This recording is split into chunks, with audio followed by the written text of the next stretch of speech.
That's what this one is about. Tom Geggie. It's Father's Day, 2020. And I wanted to make a video about my father because every around my birthday and around Father's Day, I review.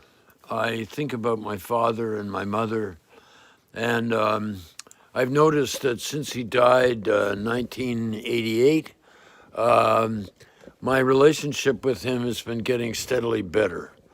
And he is one of my spirit guides. And now I can feel the love for him. Because I was terrified of him and confused from his behavior, but also from other traumas in my childhood. And I spent my lifetime trying to heal those, come to terms with them, be able to embrace them, be able to feel the pain and suffering and everything. And as I cleared that out, then I saw my father more clearly and more compassionately. And, he had many shadows, as his story will perhaps show you. And he had many very endearing qualities. Like all of us, we are much more than just one thing or one person. He was many people. And so I want to tell you his story.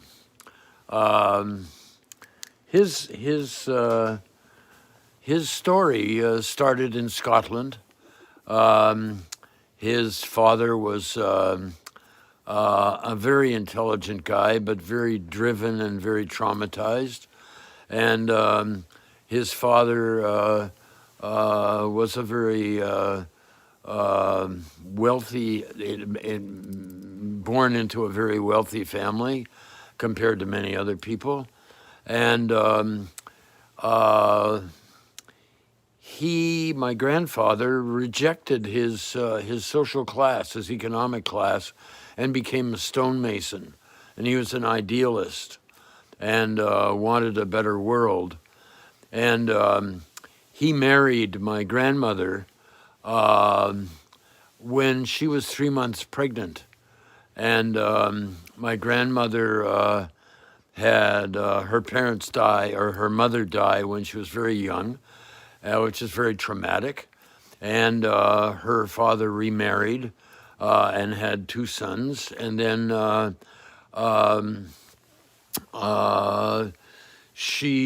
my grandmother, was sent to live with maiden aunts and lived as a Cinderella kind of character. And then there's a kind of period where nobody knows about, and suddenly here she is, she's pregnant, she's very good looking. She marries my grandfather, and my father is born on January the 1st, 1900. And he was the first baby born in Scotland in the new century. He didn't look anything, throughout his whole life, he didn't look anything like my grandmother, or like my grandfather. He was actually his polar opposite in many ways. And my grandmother and my father were living right after my father's birth for about 7 years in the worst slum in Europe. It was called the Gorbals. It was in Glasgow. And my grandfather would tour the world and looking for work and adventuring. And he would come back and they would have another child. And so by 1907, I think it was, 1906, the whole family immigrated to Canada, and they lived in poverty. My grandfather did not like my father and was always criticizing him. And my father was a very insecure guy. He lacked confidence, and yet he was very adventuresome. my grandfather went into depression, and my father supported the family by selling newspapers. And they were all living in a tiny, tiny, tiny one room, and there were 5 of them. My father and his 2 sisters, and my grandfather and my grandmother. And then my grandfather enlisted to go to World War I, and because he couldn't find work, he hadn't worked for 3 or 4 years. And my father immediately quit school. It was in 1914. And he and my grandmother went to work in factories. My father went into the printing business and was in the printing business until the early 80s. And my father was very, very, very creative and very artistic, and by modern standards, I guess you'd say he had ADHD, although he did manage to learn how to play the piano. And he was always willing to try something new. But his whole focus was out there. He was basically pretending to be confident. And he was a very good-looking man. And because they had been very poor, my grandmother and my father spent a lot of money on clothes and looking good. My father used to say, "Clothes make the man." And he became quite popular in Toronto, and was a very snappy dresser. And by the end of, and he went through many relationships. He was almost married, and then he started hanging out with the high society people, and he was very popular in that world. And he was very quick-witted and funny and nervy and daring, and he went to society parties and played the piano and was pretty active, and didn't tell anybody that he was a printer.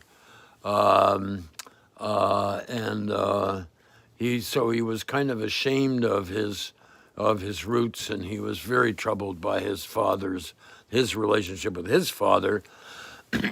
And his father would call him a bastard, and publicly, sometimes when my grandfather was drunk, and call my grandmother a whore. My grandfather increasingly became an alcoholic, but he was also a bon vivant. He was a grand master of a lodge, a Masonic lodge, and became a politician, and was very helped a lot of people, but he also took bribes. And my father was protective of his sisters against his grandfather. And my mother always used to think that my grandfather was abusive in many ways to his whole family, and especially to his daughters. And my father didn't get married until 1937, so he's 37 years old. And people were telling my mother not to marry him because he was from a very dysfunctional, unhappy family. They were known as the grumpy people. And my grandfather's exploits were well known. He would get so drunk and he would do outrageous things. He once stole a streetcar, and my father was embarrassed by this. And even after my grandfather died, just before my father died, he was apologetic about his father and said, no, he wasn't an alcoholic. But my father hid his pain. He held everything inside. And he had incredible illnesses and conditions, and sometimes couldn't work for long periods of time. We got evicted once from a house that I grew up in. And my father was racked with pain, and he'd be screaming in pain, and he would lash out when he was in pain, or he would lash out when he got drunk. But he couldn't drink very much, thankfully, or very often, because he had stomach ulcers. He was so frightened. And when my father was the manager of a big printing company, the management of the company came and wanted him to do something that my father felt was unethical, and it would involve treating the workers in a bad way, and so he was fired. But then the word spread around the world that here was this master printer manager up for grabs, and there were letters coming in from all over the world when I was a kid during that time, offering my father jobs, and he didn't know what to do.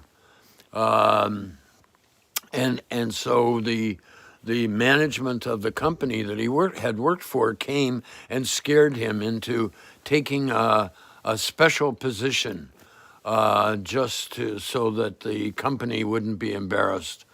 And my father took it for a very small pension because he was afraid that he was old, that he would be dying, and his family would be destitute. And he was a great provider. I mean, he provided for his family by selling newspapers when he was a kid. And he always would be working an angle or something, or getting something for free, or working very hard to amass money. And of course, when you chase something like that, it doesn't come. So my mother got very sick, he got very sick, and they had huge medical bills. So we lived in not as much poverty as my father had, or my mother, but still it was very hard. And he didn't pay off the medical debts until well into the 1960s. And he did everything because he thought he should do it, or because somebody had told him to do it. And so I didn't like him. I didn't trust him. I didn't respect him. And I held him away. And it was only after he died that I got in touch with the fact that, yes, he'd sexually abused me, but he thought it was okay because that's how he'd been treated. And it was kind of normal in this slum environment where he grew up. And my mother was the same way. They were shocked when I said to them, "I don't want you to do that anymore," to me. And they couldn't understand it. And my father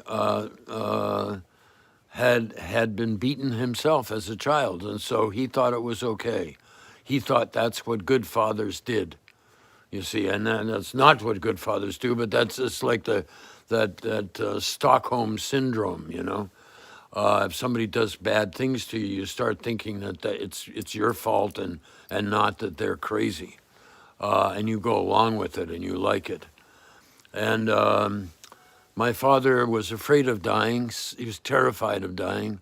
And so he made no plans for his old age, and resisted anything, and was determined to live at home. And so here was this guy, he was 88 years old, he'd had cataract operation, and yet he just kept going. And one of the gifts he gave to me, aside from creativity and a quick mouth and a quick mind, and quite an amazing body, is that he taught me perseverance. You just shoulder on. And he did it by internalizing all of his feelings, all of his doubts, all of his pains, and hiding it and being ashamed of it. And I'm lucky enough to have gone the other way and said, no, that when you hide that emotional stuff, it eats away at you inside. And so I've worked my whole life to be more and more and more vulnerable and more and more and more transparent. And if you don't like me, then that's given me a degree of considerable freedom. And I've hurt a lot of people because I've been insensitive about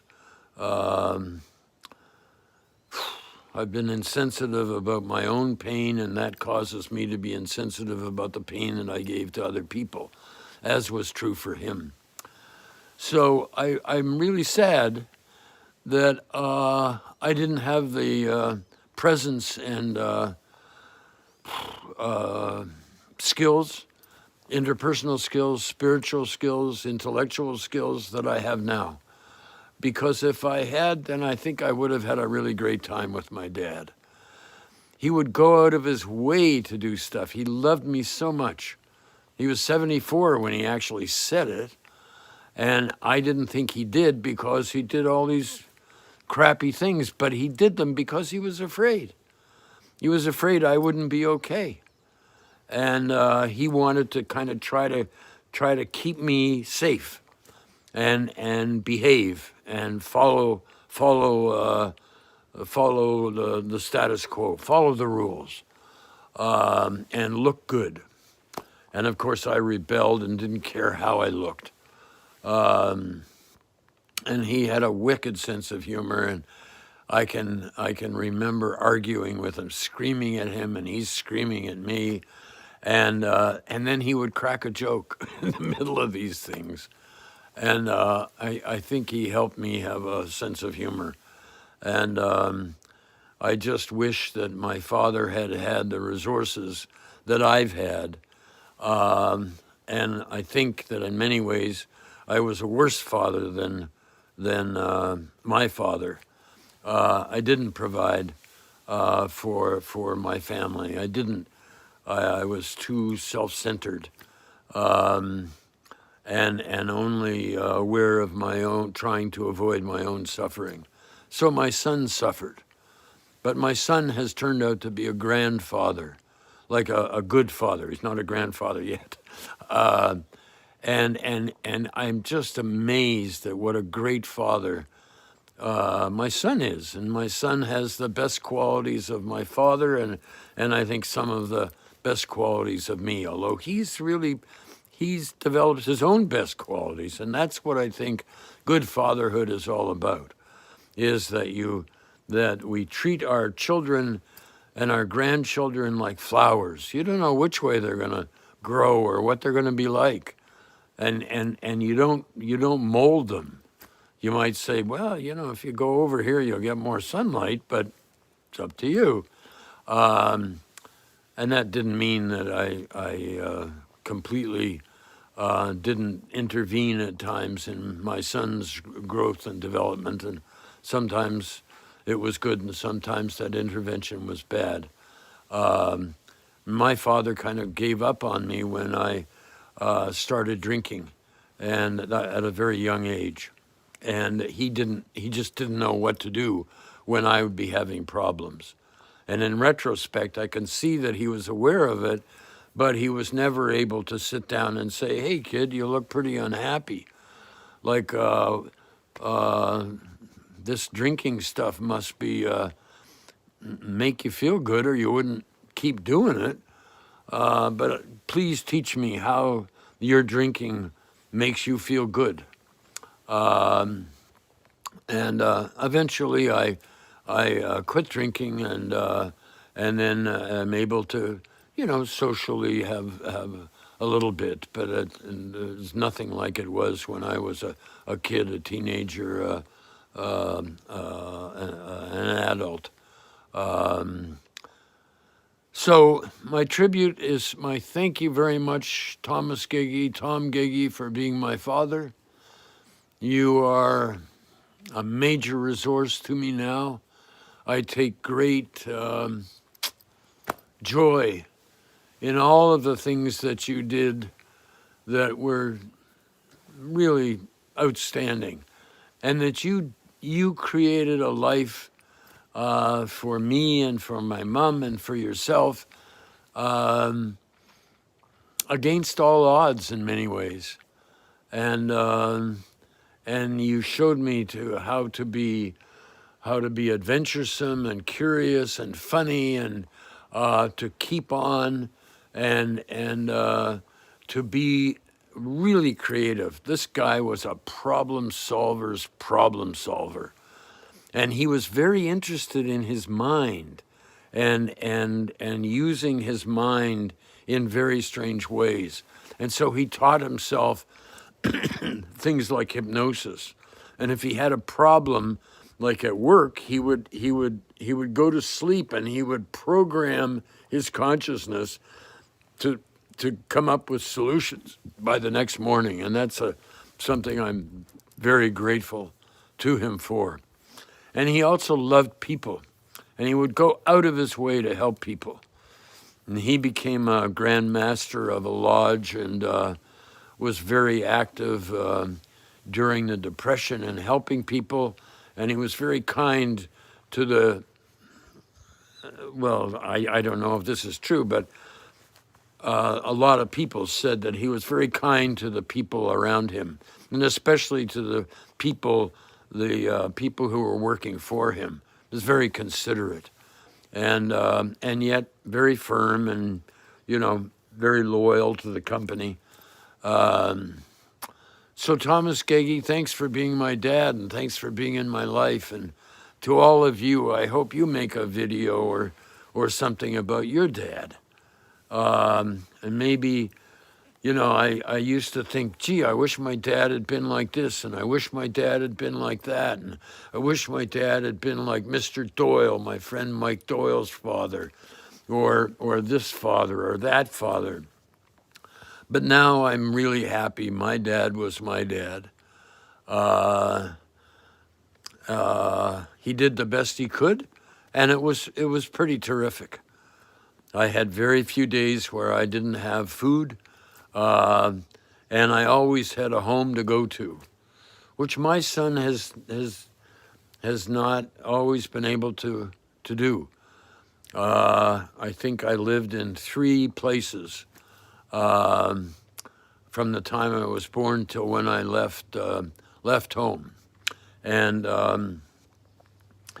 they were simple place, but it was the best that my mom and dad could pull off, and I was not able, through my instabilities, to provide that for my son, and I'm very, very sorry.